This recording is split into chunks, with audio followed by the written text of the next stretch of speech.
आदाब, नमस्कार, सत श्री अकाल, अस्सलाम वालेकुम। मैं हूं अल्ताफ रजा। आप देख रहे हैं बिजनौर स्पीड न्यूज। मैं आपको बताता चलूं, इस मसरूफियात भरी जिंदगी में से जब युवाओं को उनके भविष्य के बारे में सोचना पड़ता है तो उनके लिए हमने सोचा कि आज छोटा सा कार्यक्रम आयोजित किया जाए। बहुत शॉर्ट टाइम पे जहन में आया क्योंकि कल पूरा इंटरनेशनल दिवस युवाओं के लिए मनाया गया था, युवाओं का दिन था, क्योंकि 12 अगस्त को बनाया जाता है इंटरनेशनल युवा दिवस, जो कि अंतर्राष्ट्रीय युवा दिवस के रूप में सभी लोग पूरी दुनिया में बनाते हैं। हमारा उद्देश्य है युवाओं को जागरूक करना। हमने इस नजीबाबाद में से, यूँ तो सभी लोग बहुत बाइज्जत हैं, बहुत ज़्यादा अपनी फील्डों में माहिर हैं, लेकिन पॉसिबल नहीं है, उनमें से कुछ सेलेक्ट करना पड़ता है। उसमें से जो हमने सेलेक्ट किए हैं वो आज हमारे मेहमान हैं। हमने सोचा क्यों ना उनको बुलाकर आप लोगों को रूबरू कराया जाए, जिन्होंने अपनी फील्ड में अपनी पहचान बनाई है, अपना एक लोहा मनवाया है। इस नजीबाबाद की ज़मीन से मोहब्बत करने वाले लोग हैं, जनहित में कार्य करने वाले लोग हैं, अपनी अपनी फील्ड की एक अलग पहचान रखने वाले लोग हैं। यही कहना चाहते हैं कि देखना चाहते हो अगर हमारी उड़ान को, तो पहले ऊंचा करो इस आसमान को। और परों को खोल जमाना उड़ान देखता है, परों को खोल जमाना उड़ान देखता है, जमीन पे बैठकर क्या आसमान देखता है। और बड़े सलीके से चल, अगर उसने इज्जत दी है तो तेरे चलने को सारा जहान देखता है। आज हमारे साथ हमारे मेहमान, आपको इंट्रोडक्शन कराते हैं। बिजनौर स्पीड न्यूज से जुड़ जाइएगा, बड़ी संख्या में लाइव सीरियल है। आपको बहुत शुक्रिया इतनी बड़ी तादाद में देखने के लिए। मैं उन सब लोगों का भी शुक्र अदा करता हूं जिन लोगों ने इतनी बड़ी मोहब्बतें हमें दी हैं। सबसे पहले हमारे साथ हैं आचार्य के लगे प्रबंधक हैं, नजीबाबाद के एक समाज सेवी भी हैं, अच्छे व्यापारी भी हैं और अपनी अलग पहचान रखते हैं, युवा हैं और युवा शक्ति की एक रीढ़ है नजीबाबाद की, हर्षित अग्रवाल जी। हर्षित अग्रवाल जी, आपका हार्दिक अभिनंदन। बहुत बहुत धन्यवाद अल्ताफ भाई। सर्वप्रथम आप सभी को अंतर्राष्ट्रीय युवा दिवस की बहुत बहुत बधाई एवं शुभकामनाएं। ये अंतर्राष्ट्रीय युवा दिवस इस वजह से बनाया जाता है ताकि हम सब युवाओं में ऊर्जा बने, उस ऊर्जा से हम लोग अपने आप को संचालित करके युवाओं के भविष्य को सुधारें, जिससे हमारा देश नहीं बल्कि समाज में हर जगह में उन्नति हो। और हमारे युवा, आजकल के काफ़ी युवा जो है नशे में चूर हैं, जिससे हर तरीके के नशे हैं, जैसे शराब है, गुटखा है, सिगरेट है, तंबाकू है। तो हमें उन सबको प्रेरित करना चाहिए कि वो इन नशे से दूर रहें और कोई ना कोई अपनी मंजिल या अपना भविष्य में कि हमें क्या करना है उस चीज़ को अपना करके उसे अपने कार्यों में संचालित करके उस मंजिल को हमें पाना चाहिए, जिससे हम अपना भी, अपने समाज का भी एवं अपने देश का भी नाम गौरवान्वित करें। देखिए, मैं इंट्रोडक्शन करा देता हूँ। हर्षित अग्रवाल जी ने बहुत अच्छी बात कही कि नशे से दूर रहिए। बात भी करते हैं हर्षित अग्रवाल जी से, क्योंकि अंतर्राष्ट्रीय युवा दिवस है। उसी क्रम में हमारे साथ है, द्रोणा से जुड़े हुए हैं और पूरा मैनेजमेंट देखते हैं, वसीम अहमद बख्श साहब, जो MBA भी हैं और बहुत अच्छा एक उनका समाज में अपनी पहचान है। वसीम बख्श साहब, बहुत शुक्रिया रज़ा भाई कि आपने इस दिन को बहुत ख़ास बनाया और बहुत सारी शुभकामनाएं युवाओं को कि इस दिन को वो सेलिब्रेट भी करते हैं। इस दिन में एक कसम भी खाते हैं कि भाई हमें आगे बढ़ना है। और रज़ा भाई, आपका बहुत शुक्रिया कि आप अपने चैनल के माध्यम से विभिन्न प्रोग्राम ऑर्गेनाइज़ करते हैं जो हम लोगों तक पहुंचते हैं। तो जैसे युवाओं की बात चल रही है, युवा किसी भी देश, शहर, गांव या मोहल्ले की रीढ़ की हड्डी होती है। अगर उस पर हम लोग काम करते हैं तो 100% देश, गांव या जो भी चीज़ है वो आगे प्रोग्रेसिव होती है। और युवा का जो दूसरा प्राइवेची कह लीजिए वो बदलाव है, और बदलाव का प्राइवेची है शिक्षा। अगर आप अच्छी शिक्षा ग्रहण करते हैं और सिविलाइज्ड होते हैं तो 100% उसमें बदलाव आता है। और अभी हर्षित भाई ने एक बात कही है, बहुत अच्छी बात कही है कि युवाओं को नशे से दूर रहना चाहिए और उसकी हम लोग कसम भी खाते हैं। मैं अपने स्कूल में, जो द्रोणा स्कूल है, हम लोग अक्सर एक साल में 3 या 4 प्रोग्राम नशा मुक्ति के कराते हैं। और नशे से हम लोग बेसिकली ये सोचते हैं कि नशा जो है वो यूथ से है, तंबाकू से है, अल्कोहल से है। मैं ये कहता हूँ कि आज हमारे घर के जो छोटे बच्चे हैं वो चिप्स चॉकलेट के लिए भी अगर वो भागते हैं तो मैं भी उसे एडिक्शन के रूप में देखता हूँ। तो उससे भी हमें थोड़ा सा दूर रहना चाहिए। यहाँ सब मेरे बड़े और साथ वाले बैठे हैं। बहुत शुक्रिया रज़ा भाई आपका कि आप यहाँ पे हमें बुलाते हैं और अपनी बात और हमारी बात भी सुनवाते हैं। तो बहुत शुक्रिया रजा भाई आपका। बहुत शुक्रिया। इसी क्रम में बात करें तो नजीबाबाद के वरिष्ठ समाज सेवी हैं, अपनी अलग पहचान रखते हैं, एक यहाँ सोसाइटी भी चलाते हैं जिससे पर्दे के पीछे से लोगों की मदद करते हैं। मैं सबसे पहले सभी लोगों का आभारी हूँ जिन्होंने अपना कीमती वक्त बिजनौर स्पीड न्यूज के लाइव प्रोग्राम पे दिया, क्योंकि अंतर्राष्ट्रीय युवा दिवस है तो सोचा क्यों ना युवाओं को जागरूक करने के लिए इन लोगों को बुलाया जाए। मैं इस्तकबाल करता हूँ आसिम मुत्तकी साहब का, जो कि नजीबाबाद के एक वरिष्ठ समाज सेवी हैं। आसिम। शुक्रिया अल्ताफ साहब। देखिए, जैसा कि आज एक आपने कि वर्कशॉप ऑर्गेनाइज की, एक इंटरनेशनल यूथ डे जो 12 अगस्त को पूरी दुनिया में इंटरनेशनल यूथ डे के तौर पे मनाया जाता है। देखिए, जैसा कि अभी जिक्र किया वसीम साहब ने कि किसी भी बिल्डिंग के लिए उसकी फाउंडेशन ज़रूरी होती है, और उसी तरह किसी भी मुल्क के लिए या कंट्री नेशन के लिए वहाँ का जो एक जनरेशन है, यूथ है, उसका एक बहुत इंपॉर्टेंट रोल होता है। वो फंडामेंटल होता है, बेसिक होता है उस देश के लिए, क्योंकि जनरेशन आने वाला सब वक्त उस यूथ पे डिपेंड करता है वो किस डायरेक्शन में यूथ आगे बढ़ रहा है। आज हिंदुस्तान की, अगर हम इंडिया की बात करें तो मोर देन 50% एक यूथ पॉपुलेशन हमारी है मौजूद, जो कल का भविष्य संवारने में काम कर रही है। लेकिन बात होती है वहीं कि वो यूथ किस डायरेक्शन में और कैसे काम कर रहा है। तो उसके लिए थोड़ा सा जो इम्पोर्टेंट चीज़ है वो ये है, मैं जो आपसे प्रोग्राम के जरिए बात कहना चाहूँगा अपने यूथ से, कि कोई भी काम करें उसमें डेडिकेटेड रहें, टारगेट ओरिएंटेड रहें, एक अपना लाइफ में टारगेट गोल सेट करें, टाइम मैनेजमेंट पे फोकस करें। और ये आज की डेट में जो एक सोशल मीडिया कहीं ना कहीं एक पॉजिटिव होने के साथ साथ एक नेगेटिव रोल हमारी जिंदगी में, इसका इतना रोल बढ़ गया है कि कहीं ना कहीं नेगेटिविटी हमारी लाइफ में आ रही है। तो उसको थोड़ा सा टाइम मैनेजमेंट के हिसाब से मैनेज करें। और एक एजुकेशन जो एक इम्पॉर्टेंट हमारा पहलू है, क्वालिटी एजुकेशन पे फोकस करें। तो ये एक इंटरनेशनल यूथ डे पे हम लोग एक यहाँ पे एक रेजोल्यूशन लें, एक प्रण लें, एक अज़्म लें कि हम कहीं ना कहीं अपने आसपास या अपनी सोसाइटी, अपने शहर में जो भी युवा हैं उनकी एक राइट काउंसलिंग के लिए हम लोग डेडिकेट करेंगे अपना, और बेहतर तरीके से चीजों को आगे बढ़ाएंगे। और बहुत शुक्रिया। काजी जी, अभी आपके पास दोबारा आते हैं। इसी क्रम में बात करें तो नजीबाबाद के पूजा हॉस्पिटल में अपनी सेवाएं दे रहे हैं MBBS डॉक्टर हैं डॉक्टर दिलशाद जी, जिन्होंने हमेशा मरीजों को एक अच्छे अखलाक के साथ पेश आते हैं और अपनी जो एक अपनी पहचान रखते हैं। इसी क्रम में हम चाहते हैं डॉक्टर दिलशाद साहब से भी कि युवाओं के लिए कुछ कहें। डॉक्टर दिलशाद साहब। बहुत बहुत धन्यवाद अल्ताफ रजा साहब, ये आज जो आपने प्रोग्राम ऑर्गेनाइज़ कराया है, सबसे पहली बात तो मैं आपको इसके लिए धन्यवाद कहूँगा, क्योंकि कहीं ना कहीं समय के अभाव से और काम के प्रेशर से हम युवाओं के अंदर भी एक ऊर्जा की कमी होती है। लेकिन आज आपने प्रोग्राम में हम लोगों को बुलाकर फिर ये महसूस कराया कि वो ऊर्जा कम ना हो, बल्कि एक पॉजिटिव एनर्जी के साथ हम इसी डायरेक्शन में आगे बढ़ते रहे। इंटरनेशनल यूथ डे पर सभी को बहुत बहुत शुभकामनाएं। मैं अभी जो बात चल रही थी एक एडिक्शन की, तो इस वक्त जो सबसे बड़ा एडिक्शन मुझे देखने को मिल रहा है वो कहीं ना कहीं मोबाइल फ़ोन्स का, व्हाट्सएप्स, रील्स बनाना। यूथ हमारा बहुत ज़्यादा इस चीज़ों में एंगेज हो गया है। जो स्मोकिंग है, अल्कोहल है, ये तो एक तरह का एडिक्शन है ही, लेकिन जो एक एडिक्शन है जो आपको अपने गोल, अपने मोटिव से, एजुकेशन से दूर लेकर जाने की बात कर रहा है, जो एक स्लो पॉइजन की तरह सोसाइटी में काम कर रहा है, वो है कि हमारा यूथ वेस्टेज ऑफ टाइम को नहीं समझ पा रहा कि वो अपने टाइम को किस जगह लगा रहा है, उसका टाइम कितना कीमती है।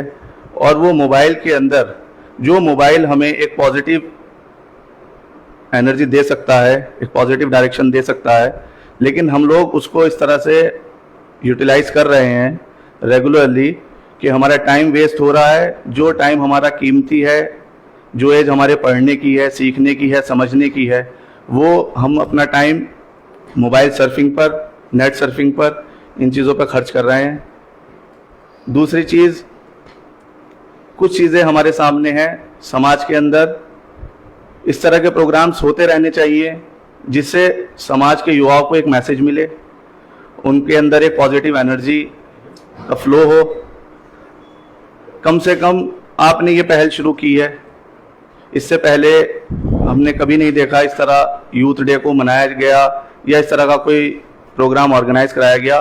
बट अल्ताफ रजा साहब, आप मुबारकबादी के मुस्तहिक हैं कि आपने हम लोगों को यहाँ बुलाकर जो सम्मान दिया उसके लिए धन्यवाद। और जो एक मैसेज आप कम्युनिटी को, सोसाइटी को कन्वे कराना चाह रहे हैं इस प्रोग्राम के माध्यम से, तो वो मैसेज छोटा मैसेज नहीं है, क्योंकि अगर ये यूथ अपने डायरेक्शन से भटक गया तो कहीं ना कहीं सोसाइटी को बहुत बड़ा लॉस हो जाएगा, कहीं ना कहीं समाज को बहुत बड़ा लॉस हो जाएगा, शहर को लॉस होगा, देश को लॉस। इसके लिए आपको मुबारकबादी दूंगा और आपसे गुजारिश ये रहेगी कि ये प्रोग्राम आपके साल दर साल इसी तरह आप ऑर्गेनाइज करते रहें।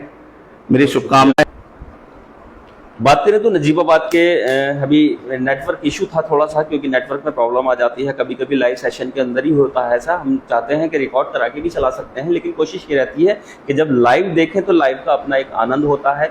और हाँ, जितने लोग जुड़े हैं लगभग अभी 450-500 लोग जो लाइव देख रहे हैं, मेरा उनसे निवेदन है अगर वो चाहे तो कोई अच्छा कमेंट कर सकते हैं। आपके सामने सब नजीबाबाद के बुद्धिजीवी लोग, समाज सेवी लोग यहाँ पर मौजूद हैं, और कोई भी अच्छा सवाल युवाओं से संबंधित है या युवाओं को कोई नॉलेज प्रोवाइड करानी है, क्योंकि अगर बात करें यहाँ पर MBBS डॉक्टर मौजूद है, MBA से वसीम भाई हैं, अगर बात करें तो आचरण के लगे प्रबंधक यहाँ मौजूद हैं, वरिष्ठ समाज सेवी और बहुत ही अपना आप में आला दर्जे की सलाहियत रखने वाले आसिम मुत्तकी जी। अब हम अगले मेहमान की तरफ चलते हैं, और अगर बात करें तो इस वक्त हमारे साथ हैं नजीबाबाद के अंदर बहुत ही बड़ी उपलब्धि हासिल करने के साथ साथ अपनी पहचान रखने वाले IFCT के वसीम भाई, जिन्होंने तमाम छात्र छात्राओं को मोटिवेट किया है, पढ़ाई दी है और उनका उज्जवल भविष्य के लिए वो हमेशा मेहनत करते हैं। उनसे चाहते हैं वसीम भाई। बिस्मिल्लाहिर्रहमानिर्रहीम। बहुत बहुत शुक्रिया अल्ताफ भाई आपका कि आपने हमें इस मंच पे आने का मौका दिया, और आज जो अंतर्राष्ट्रीय युवा दिवस हम सब लोग मना रहे हैं और उसके लिए अपनी राय रखने का मौका दिया। तो जैसा कि हमारे डॉक्टर साहब ने बताया कि टाइम मैनेजमेंट बहुत इंपॉर्टेंट है आज के दौर में। आज के इस दौर में टाइम मैनेजमेंट को ही हमारा युवा बिल्कुल नकार चुका है। मैं अपने युवाओं से ये कहना चाहता हूँ कि जो आज पूरी दुनिया हमारे हिंदुस्तान की तरफ को देखती है कि हिंदुस्तान में कुछ है काम करने के लिए, तो उसका जो मेन वजह है हिंदुस्तान की तरफ को देखने की, वो आप ही लोग हैं। क्योंकि हिंदुस्तान की आबादी का लगभग 65 से 70% हमारा यूथ है। आप लोग हमारे हिंदुस्तान में हैं जो नौजवान लोग हैं।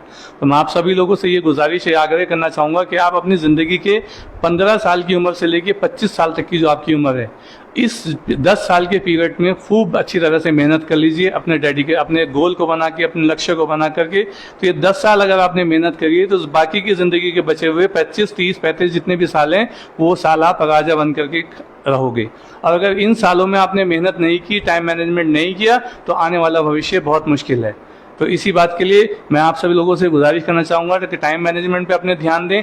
ज़रूरी नहीं कि आप सभी लोग डॉक्टर्स बने, तो आप सभी लोग इंजीनियर बने, आप सभी लोग बिजनेसमैन बने। जो जिस फील्ड में अच्छा है उस फील्ड में आगे बढ़ करके अपने देश की तरक्की के लिए, हिंदुस्तान की तरक्की के लिए आगे बढ़ें। शुक्रिया। देखिए, अगर देखा जाए तो एक मेरा छोटा सा निवेदन है सभी देखने वालों से कि बहुत एक हल्का सा जो एक में ये लाइक का बटन होता है ना, आपको उसको पुश करना है। मेरे ख्याल से सेकंड से भी कम सेकंड लगेगा।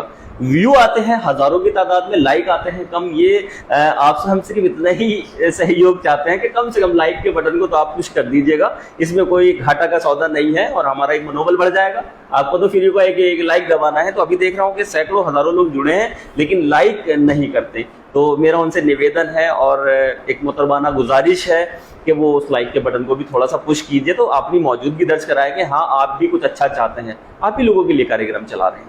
देखिए, बात करते हैं, अभी हमारी सबसे इंट्रोडक्शन तो हो गया है, क्योंकि छोटा सा हमारा प्रोग्राम था। ये यूथ को जागरूक करने के उद्देश्य से इंटरनेशनल अंतर्राष्ट्रीय युवा दिवस के रूप में पूरा दुनिया के अंदर ये मनाया जाता है। अक्सर वसीम भाई के पास ही चलते हैं लास्ट में। वसीम भाई, सरकार की योजनाएं भी बहुत सारी आ रही है, जैसे कि कौशल योजना है और बहुत सारी योजना है, उन पे थोड़ा सा एक आप बताएं। हमारी सरकार उत्तर प्रदेश सरकार की हो या केंद्र सरकार की हो, युवाओं के लिए बहुत प्रतिबद्ध है और युवाओं के लिए बहुत सारे काम हमारी दोनों सरकारों ने किए हैं। जैसे कौशल विकास की हम बात करें तो कौशल विकास में हमारी दोनों सरकारों ने बहुत सारी योजनाएं निकाली युवाओं के लिए, जिसमें जो 18 से 35 साल का हमारा युवा वर्ग है उसको बिल्कुल निःशुल्क फ्री ऑफ कॉस्ट ट्रेनिंग दी जाती है और वर्ल्ड क्लास सेंटर्स के ऊपर ट्रेनिंग दी जाती है। और उन ट्रेनिंग को देने के बाद उनको एम्प्लॉयबिलिटी के साथ में जोड़ा जाता है, उनको रोजगार के साथ में जोड़ा जाता है। इसके लिए सरकार की बहुत अच्छी योजनाएं हैं, जैसे उत्तर प्रदेश कौशल विकास मिशन है, प्रधानमंत्री कौशल विकास योजना है, प्रधानमंत्री दक्ष योजना है। ये सारी योजनाएं वो हैं जो कि हमारे युवाओं युवाओं के लिए हैं। और आज की डेट में अगर अल्ताफ भाई मैं बात करूं तो हमारी इंडियन आर्मी में भी NSFQ लेवल के जो सर्टिफिकेशंस हैं, जो हमारे स्किल डिपार्टमेंट से, हमारे कौशल विकास मंत्रालय से जो सर्टिफिकेट दिए जाते हैं, वो मैंडेटरी कर दिए गए हैं। तो अगर युवा इन चीज़ों पर ध्यान दे और अपनी पढ़ाई को, वो ये ना सोचे कि मैं फ्री में पढ़ रहा हूँ तो मेरा कुछ नहीं जा रहा, उसका फ्री में पैसा नहीं जा रहा, लेकिन महत्वपूर्ण समय उसका बहुत ज़्यादा है। तो इस समय को इम्पोर्टेंस को ध्यान में रखते हुए युवा इन सारी योजनाओं में आगे आएँ। 18 से 35 साल के लिए सारी योजनाएं खुली हुई हैं सरकार की, और अपने आप को आगे बढ़ाएं। जैसे हॉस्पिटलिटी के लिए भी बहुत सारी योजनाएं हैं, हॉस्पिटल्स के लिए और योजनाएं, इलेक्ट्रॉनिक सेक्टर्स में बहुत सारी योजनाएं हैं, फूड प्रोसेसिंग में बहुत सारी योजनाएं हैं। तो सरकार की तरफ से बहुत सारी ट्रेनिंग्स फ्री ऑफ कॉस्ट दी जा रही हैं। बहुत शुक्रिया। बात करते हैं, फिर वापस आते हैं डॉक्टर दिलशाद साहब। कार्यक्रम को थोड़ा सोचते हैं कि जो एक मैसेज देना था वही हमारा मकसद है। जो युवा हैं आजकल कहीं ना कहीं डॉक्टर बनना चाहते हैं, अच्छे एजुकेशन में जाना चाहता है, चिकित्सा के क्षेत्र में छोटा सा क्या उद्देश्य आप अपनी तरफ? देखिए, नीट एग्ज़ाम के बारे में तो सब जानते ही हैं और बहुत स्टूडेंट्स इसकी तैयारी भी करते हैं। मेरा तो सिर्फ इतना ही कहना है कि आपका एक मोटिव है डॉक्टर बनना। पहली प्रथम चीज़ ये है कि वो एक आपका अपना सपना होना चाहिए, एक आपकी अपनी सोच होनी चाहिए, तभी आपके अंदर पॉजिटिव एनर्जी रहेगी उस तरफ मूव करने की। सेकंड थिंग इज़, अगर आप पहली बार नीट के एग्ज़ाम में फेल हो गए, आप अचीव नहीं कर पाए, तो this is not the last thing, ये कोई आखिरी चीज़ नहीं है। आप सेकंड अटेम्प्ट कीजिए, कभी भी डिमोरलाइज मत होइए, ये ना सोचिए कि ये बस आखिरी बार था, इसके बाद कैसे होगा, नहीं हो पाएगा। और थर्ड थिंग, कहीं ना कहीं कुछ मिसकंसेप्शन ये भी है कि डॉक्टर बनना पेरेंट्स को ख़ास तौर से और जो स्टूडेंट है कि ये एक बहुत फाइनेंशियली इसमें ज़्यादा पैसा खर्च होता है। तो मैं आपको बता दूं, गवर्नमेंट मेडिकल कॉलेजेस हैं जहाँ पर आपको सीट मिलती है, आपको लेकिन उस तरह का कठिन परिश्रम करना पड़ेगा उन सीट्स को एक्वायर करने के लिए, और वहाँ पर फीस बहुत कम है। साथ में वहाँ आपको जो पढ़ाई के साथ साथ सुविधाएं दी जाती हैं वो भी बहुत अच्छी हैं। फाइनेंशियल चीज़ों को इशू बनाकर आप अगर डिमोरलाइज होकर पीछे बैकफुट पर जा रहे हैं तो ये मैं नहीं मानता कि ये कोई वो है, क्योंकि आप अगर मेहनत करने वाले हैं तो आप उन चीज़ों को जो आपकी रास्ते में रुकावट पैदा कर रहे हैं, आप उस हर्डल को पार कर जाएंगे। और अगर आपको सिर्फ बहाना बनाना है और सिर्फ मेयर एक्सक्यूजेस के नहीं ये नहीं था, वो नहीं था, और मेरे पास पैसा नहीं था, मेरे पेरेंट्स कैसे पढ़ाते, तो वो चीज़ें कहीं ना कहीं आपकी अपनी बनाई हुई हैं। आप मेहनत करेंगे तो कहीं ना कहीं आप गोल अचीव कर लेंगे। डॉक्टर साहब, एक सवाल है कि अगर कोई युवा आपसे इस क्षेत्र में जानकारी लेना चाहे तो वो आपसे मिल सकता है? बिल्कुल। आप पूजा हॉस्पिटल के डॉक्टर हैं जी। अगर आपसे कोई युवा जानकारी लेना चाहे इस संबंध में कि मैं आगे क्या कर सकता हूँ, बायो में कहाँ आगे जा सकता हूँ, तो उसमें आप बिल्कुल से कहीं ना कहीं मार्गदर्शन करेंगे। बिल्कुल जी। आसिफ भाई के पास चलते हैं जो कि आसिफ मुतकी जी हैं, काजी जी। काजी जी, आजकल देखा ये जा रहा है मोबाइल का मिसयूज बहुत लोग कर रहे हैं, देखिए खासतौर से युवा। देखिए, टेक्नोलॉजी जो बनी, टेक्नोलॉजी का यूज पॉजिटिव और नेगेटिव दोनों तरीके से देखा जा सकता है जी। आज ऐसा नहीं है, आज बहुत सारी इंफॉर्मेशंस, बहुत सारी चीज़ें आपको गूगल पर मिल जाती हैं, ये एक पॉजिटिव सर्च है। और जहां इसकी दूसरी तरफ बात रही कि नेगेटिविटी या टाइम किल करने का या उसका नेगेटिव यूसेज का, वो देखिए, जिस हम बात युवा से स्पेशली हम टारगेट करके युवा से ही बात कर रहे हैं, अगर हम जैसे डॉक्टर साहब ने भी कहा कि हम अपने लिए तो कम से कम ईमानदार बने जी। ये मोबाइल आपके हाथ में है या आप रात को लेकर लेटते हैं या घंटों मोबाइल पे नेगेटिविटी सर्च करते हैं, ये नेगेटिव पॉजिटिव एक इंसान की अपनी फितरत का हिस्सा है। आप किसी यूनिवर्सिटी में जाएंगे, वहां लाइब्रेरी में आपको बच्चे पढ़ते हुए मिलेंगे जी। और फील्ड में उस पेवेलियन में हो सकता है बच्चे खेलते हुए मिले आपको जी। एनर्जी का यूज दो तरह अलग अलग होता है जी। खेलना एक पॉजिटिव फिजिकल हेल्थ के लिए अच्छा है, और स्टडी जो कर रहे हैं बच्चे लाइब्रेरी में या बुक बैंक में बैठ के, वो एक अलग तरीके से अपनी नॉलेज को बढ़ा रहे हैं जी। अब टेक्नोलॉजी का देखिए, जहां तक आपने बात की, मोबाइल को हम खाली एक टेक्नोलॉजी को ब्लेम नहीं कर सकते, ये एक अपने ऊपर एक इंडिविजुअल हमें अपने आप को सेल्फ असेसमेंट करना पड़ेगा कि हम उसका इस्तेमाल पॉजिटिव कर रहे हैं, नेगेटिव कर रहे हैं, कम से कम हम अपने लिए खुद ईमानदार बने। और जहां बात आती है बच्चों के कैरियर की, आपने जैसे कहा, आज की डेट में बहुत सारी चीजें ऐसी हैं, बहुत सी वैकेंसीज ऐसी हैं जो इस मोबाइल के थ्रू, बहुत सारी कोचिंग्स ऐसी हैं, आपको मालूम है, अभी मैं पिछले दिनों एक इंटरव्यू देख रहा था, आईएएस के आउट ऑफ 100 टॉपर्स में एक क्वालिफायर हैं, उन्होंने मोबाइल पे ही अपनी आईएएस की तैयारी की। एक यूट्यूब के चैनल को फॉलो करते थे वो, ऑनलाइन जैसे कहिए आप, वो उसके थ्रू उन्होंने पॉजिटिव, वो किसी यूनिवर्सिटी के किसी कोचिंग इंस्टीट्यूट में नहीं गए, ना कहीं प्राइवेट इंस्टीट्यूट में गए, मोबाइल के थ्रू उन्होंने गाइडेंस लिया कैसे फॉर्म, कब फॉर्म फिल होगा, और उन्होंने वो किया। तो जहां तक बात है, ये अपने ऊपर एक सेल्फ असेसमेंट की बात है।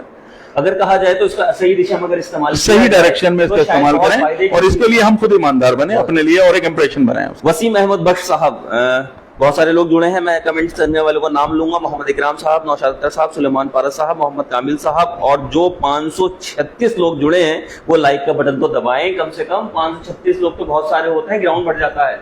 तो अभी लाइव में आप लोग देखते हैं, यही हमारा मनोबल है, यही हमारे नेता। वसीम बख्श साहब, आप ये देखिएगा, जहाँ युवा आगे बढ़ना चाहता है, क्योंकि आप एक MBA हैं और आपने एक बढ़िया मार्केटिंग का भी आपने कोर्स किया है, तो उससे मातहत अगर कोई मार्केटिंग में जाना चाहे तो उसके लिए क्या आप मैसेज देंगे? देखिए, सबसे पहले तो मैं ये कहूँगा कि बेसिकली हमें एजुकेशन के साथ साथ अपनी स्किल को डेवलप करना पड़ता है ना। मेरा ग्रेजुएशन हुआ, मैंने BSc किया मैथ एंड केमिस्ट्री से। आज आपको थोड़ा सा छोटे में मैं रियल स्टोरी सुनाता हूँ। एक बार कल्लूगंज में मेरा एक फ्रेंड मिले, आज मैं नाम लेता हूँ उनका, संजीव यादव नाम है उनका, शायद उन्हें याद भी नहीं होगा। और उन्होंने कहा कि तुम क्या करना चाहते हो? मैंने कहा ठीक है यार, ग्रेजुएशन कर ली है, अब देखते हैं क्या करते हैं। तो उन्होंने कहा कि यार अगर आप MBA करोगे तो तुम बहुत बेहतर कर सकते हो। तो मेरे दिमाग में क्लिक हुई, मैंने कहा भाई क्यों? कह लगे थोड़ा सा नेचर आपका बाहर घूमने का टॉकेटिव है। तो वहाँ से मुझे थोड़ी सी लीड मिली और मैंने कोशिश किया। तो मेरा गाजियाबाद से मैंने MBA किया, उसके बाद इंश्योरेंस सेक्टर पकड़ा, उसके बाद 2010 में हैदराबाद गया और as a zonal sales manager South India मैंने लीड किया है। तो कहने का क्या मतलब है कि बेसिकली हमें यहाँ पे काउंसलिंग की दिक्कत है। हमारे छोटा शहर है ना, तो हमारे छोटे शहर में क्या होता है कि भाई फला का बच्चा फला चीज़ कर रहा है तो मैं भी यही करूँगा। यानी उस छोटे से डायलॉग ने मेरी ज़िंदगी चेंज कर दी और मैं बहुत अच्छी पोजीशन से अल्हम्दुलिल्लाह वापस आया हूँ, अपने क्षेत्र में वापस आया हूँ। अल्ताफ भाई ने बहुत अच्छी बात किया है कि मार्केटिंग में अगर कोई फील्ड में जाना चाहे तो वो कैसे जाएगा। देखिए, मार्केटिंग किसी भी कोर्स की मोहताज नहीं है। अगर कोई ये कहे कि मैं ग्रेजुएशन हूँ, मैं मार्केटिंग नहीं कर सकता, कर सकता है। कोई कहे कि मैं MBA करने के बाद, ठीक है, वो कोर्स जो है वो आपकी एलिजिबिलिटी शो करता है कि अगर कंपनी कहती है भाई आपको BBA चाहिए, MBA चाहिए, ग्रेजुएशन चाहिए। मगर अभी कंपनी ने भी पूरा ट्रेंड चेंज कर दिया है। उनको आपको कपड़े से कोई मतलब नहीं है कि आप फॉर्मल में है या जींस में है या कैपरी में है। उनकी आपका एजुकेशन सिस्टम से बस मेन आपका कम्युनिकेशन ठीक होना चाहिए। तो मार्केटिंग फील्ड में कोई ऐसा नहीं है कि अगर हमने कोई सा भी कोर्स किया है वो हम लोग मार्केटिंग में नहीं जा सकते, जा सकते हैं। और मैं ये कहता हूँ कि दुनिया का हर आदमी मार्केटिंग का बंदा होना चाहिए, उसे मार्केटिंग आनी चाहिए। मार्केटिंग का मतलब सिर्फ और सिर्फ बेचना नहीं होता, मार्केटिंग का मतलब खरीदना भी होता है। यानी सेल, परचेज, एडवर्टीजमेंट सब मार्केटिंग का हिस्सा है और बहुत बड़ी फील्ड है। और अगर कोई मार्केटिंग में जाना चाहता है तो अगर प्रोफेशनल कोर्स की बात करें तो BBA और MBA कर सकते हैं वो। और उसके बाद जो है मैं ये भी ज़रूर कहूँगा अल्ताफ भाई, अगर किसी को मार्केटिंग से स्टार्ट करना है अपना करियर तो एक बार दिल्ली में जॉब करें और इंश्योरेंस में जॉब करें। 1 साल अगर आप दिल्ली और इंश्योरेंस में जॉब कर लेते हैं तो मैं समझ सकता हूँ कि आप मार्केटिंग में इतना कुछ सीख जाएंगे जितना आप 3 या 5 साल में नहीं सीख सकते। आज मैं ये भी एडमिट करता हूँ कि मैं 10th क्लास से और जितने भी मैंने क्लासेस 12th और ग्रेजुएशन और MBA इवन, मैं 2nd क्लास हूँ। मैं कभी 1st क्लास नहीं आया। मगर मेरे कहने का मतलब ये नहीं है कि आप 1st क्लास ना आए। देखिए, आपके जो मार्क्स हैं वो आपकी इंटेलिजेंसी शो नहीं करते, वो आपकी एलिजिबिलिटी शो करते हैं। तो यहाँ रजा भाई, मेरा कहने का मतलब ये है कि आप बेसिकली आज अपनी स्किल को डेवलप करें। मैं साउथ में पूरी टीम डेवलप करके आया और पूरी टीम लीड करी है। उसमें कई सारे टॉपर भी थे, BTech भी थे, MBA भी थे। तो मेरा कहने का मतलब है कि आप मार्केटिंग में जाओ, आप कोई चार्ट का ठेला लगाओ या अल्ताफ भाई जैसे स्किल डेवलप करके पत्रकारिता के क्षेत्र में आओ। तो बेसिकली स्किल का खेल है। बहुत शुक्रिया वसीम भाई, जैसे कि MBA किया है वसीम भाई ने, और वसीम भाई से अगर कोई पूरी जानकारी लेना चाहे, सोशल मीडिया पे बड़े एक्टिव रहते हैं, तो आप उन्हें मैसेंजर में जाके मैसेज कर सकते हैं और आप अपनी फील्ड के बारे में जानकारी ले बिना झिझक आप कीजिए। तो इन लोगों का इस्तेमाल, तो तैयार है फ्री ऑफ कॉस्ट आपकी मदद करने के लिए। देखिए, हमारे पैनल में डॉक्टर साहब भी हैं शिक्षा के क्षेत्र में, IFCT एक बड़ा नाम नजीबाबाद का वसीम भाई। एक बार मैं चाहूंगा कैमरे से जरा दिखाइए 1 by 1। देखिए, IFCT कोई एक नई बात नहीं है, बहुत बड़ा पुराना नाम नजीबाबाद के अंदर है, जिसे शायद किसी भी तारुफ उसकी जरूरत नहीं है, तमाम बच्चे उससे फैजियाब हुए हैं। डॉक्टर दिलशाद साहब जो कि MBBS डॉक्टर है, नजीबाबाद की अपनी पहचान रखते हैं और लोगों से मोहब्बत से, आप इन्हें यूज कीजिए, इनसे पूछिए, बताएंगे। आसिफ भाई जो अलीगढ़ मुस्लिम यूनिवर्सिटी से ताल्लुक रखते हैं और यहाँ के नजीबाबाद के बहुत जिम्मेदार और वरिष्ठ समाज सेवी, आप इनके मैसेंजर पे जाके सोशल मीडिया का फायदा उठाइए। उसी क्रम में अगर बात करें तो देखिए वसीम बख्श साहब जो कि MBA हैं और फील्ड के एक बड़े मास्टर हैं, अपनी फील्ड के एक बहुत ही जिसे कहते हैं परिपक्व व्यक्ति हैं। उसी क्रम में बात करते हैं जहां डॉक्टर भी हैं, शिक्षा के क्षेत्र में भी हैं और सामाजिक भी हैं, और वकील ना हो तो अजीब सा लगता है। तो हर्षित जी जो कि लॉ का कोर्स कर चुके हैं और पूरी जिम्मेदारी के साथ निभाते हैं, मैं उनसे भी कहूंगा कि युवाओं को लॉ से संबंधित कुछ बताएं। कब आपने कोर्स किया? मेरे को कोर्स करे हुए अप्रॉक्स 6 ईयर्स हो गए। मैं 6 साल मुझे वकील बने हुए हो गए जी, पर मैं प्रैक्टिस नहीं करता हूँ। थोड़ा अपने बिजनेस में और शिक्षा के क्षेत्र में ही, जनहित में कार्य करने में ही बिलीव करता रहा जी। बाकी पूर्व में सभी वक्ताओं ने युवा उद्यमियों के बारे में सब कुछ बताई दिया। मैं एक छोटे से स्लोगन से अपनी वाणी को विराम देना चाहता हूँ। मंजिल उसी को ही मिलती है जी, मंजिल उसी को ही मिलती है जिनके हौसलों में जान है। मंजिल उन्हीं को मिलती है जिनके हौसलों में जान है। पंख से कुछ नहीं होता, पंख से कुछ नहीं होता, हमारे हौसलों में ही उड़ान है। बिल्कुल, हमारे हौसलों में ही उड़ान है। तो बस सभी युवाओं से एक छोटी सी बात यही कहना चाहता हूँ कि सब लोग, शिक्षा के क्षेत्र हो, नशे का क्षेत्र हो, कुछ भी हो, अपने आप को पॉजिटिव रखें, टाइम कंज्यूमिंग रखें, टाइम का ध्यान रहें और अपने भविष्य पे को आगे बढ़ाएं और अपने देश का गौरव बने।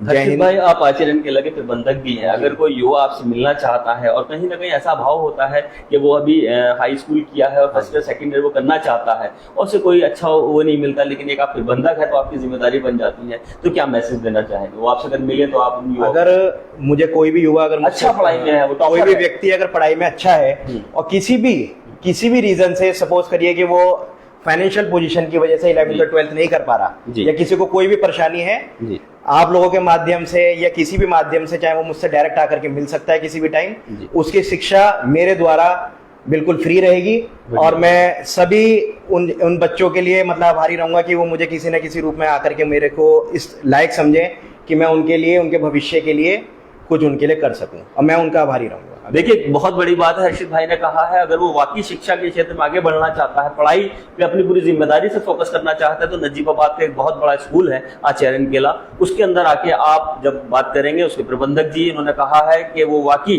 टॉपर है और अपनी पढ़ाई पे पूरा फोकस करना चाहता है, तो पूरा सहयोग तन मन धन से वो देंगे, हर तरीके से पूरा। और ये बड़ी बात है, यही होना चाहिए। नजीबाबाद के एक अच्छे नागरिक होने की पहचान भी इसी को दर्शाती है कि आप में वो होना चाहिए जज्बा उन लोगों को लेकर। अगर कहीं को परेशानी है तो मेरे ख्याल से जितने लोग यहाँ बैठे हैं पैनल में, वो सब इस बात को आगे बढ़ाते हैं। मैं आसिफ भाई कुछ कहना चाहते हैं? आसिफ भाई मुत्तकी जी बताएं।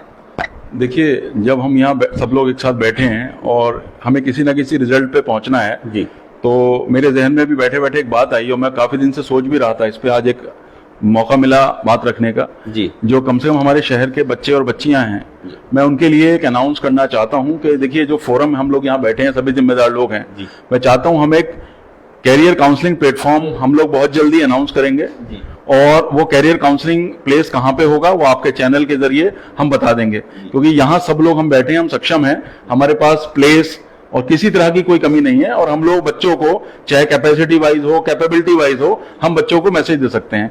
तो मेरा एक यही अनाउंसमेंट है आप लोग की सबकी इजाजत से कि हम एक परमानेंट कैरियर काउंसलिंग वर्कशॉप्स का ऑर्गेनाइज करेंगे और टाइम टाइम पे स्कूल बाय स्कूल और सेंटर बाय सेंटर हम लोग बच्चों के लिए कुछ ना कुछ वैल्यू एडिशन करते रहेंगे। बहुत शुक्रिया। देखिए आसिफ भाई ने जो अभी ये कहा है तो ये तो बहुत ही अच्छा एक सब बच्चों के लिए सुनहरा अवसर कहूंगा मैं कि इसका बहुत जल्दी अगर कार्य हो जाए। हमारा भी उद्देश्य यही था कि युवाओं के लिए कुछ तो मिले, जो नजीबाबाद के बुद्धिजीवी लोग हैं, सामाजिक लोग हैं और युवा हैं और कुछ करना चाहते हैं इस दिशा में, जो लोग परेशान हैं उनकी मदद करना चाहते हैं पढ़ाई के क्षेत्र में, तो ये अच्छी बात है। और क्योंकि अंतर्राष्ट्रीय युवा दिवस है तो ये बात होनी भी चाहिए थी। तो मैं सभी मेहमानों का बहुत दिल की गहराइयों से शुक्रिया अदा करता हूं कि इतने शॉर्ट टाइम पे वो यहाँ आए। और फिर अब देखिए 800 का आंकड़ा पार होने वाला है लाइव देखने वालों का, और लाइक आप देखिएगा तो एक बटन पुश कीजिएगा। बिजनौर स्पीड न्यूज 38,000 लोगों के उस पर खड़ा है जिम्मेदारियों के साथ, तो हमारी कोशिश रहती है संजीदगी के साथ हम वो बात रखें, तमाम सारे हंसाने के चैनल तो बहुत सारे होते हैं, लेकिन कुछ बातें ऐसी होती हैं जो समाज हित के लिए भी होती हैं। हम हंसी के भी कोई विरोध नहीं करते, वो भी जरूरी है, उससे भी हार्मोन डेवलप होते हैं, लेकिन कहीं ना कहीं बहुत संजीदगी के साथ हम चलाना चाहते हैं लाइव सेक्शन को। और कोशिश यही रहती है कि जब भी हम कोई कार्यक्रम करें तो वो वाकई एक उद्देश्य के साथ हो और वो एक अच्छा मैसेज लोगों में जाए और वो लोग कहें कि वाकई हमें कुछ सीखने को मिला। तो जुड़े रहिए, देखते रहिए हमारे साथ बिजनेस मीडिया से, मेरे साथ मेरे सहयोगी फरमान शेख के साथ। जय हिंद, जय भारत। क्या आप भी इलेक्ट्रिक स्कूटर लेने का सोच रहे हैं? तो राज ऑटोमोबाइल्स नजीबाबाद आपके लिए लाए हैं एकदम धमाकेदार ऑफर। केवल 39,500 में 1 साल की वारंटी के साथ, जो एक चार्जिंग में 60 किलोमीटर चलती है। बुकिंग ऑफर 25 जुलाई से 25 अगस्त तक रहेगा। डिलीवरी 4 सितंबर से शुरू हो जाएगी, जो कि दिवाली तक रहेगी। ये ऑफर केवल 100 स्कूटर की बुकिंग पर होगा। अगर आपको भी कम दाम में मजबूत स्कूटर चाहिए तो आज ही बुकिंग करें। कॉल करें 7078820007। बिजनौर स्पीड न्यूज को सब्सक्राइब करें। सबसे तेज, सबसे पहले अपने आसपास के क्षेत्र की खबर देखने के लिए बेल आइकन को क्लिक करें।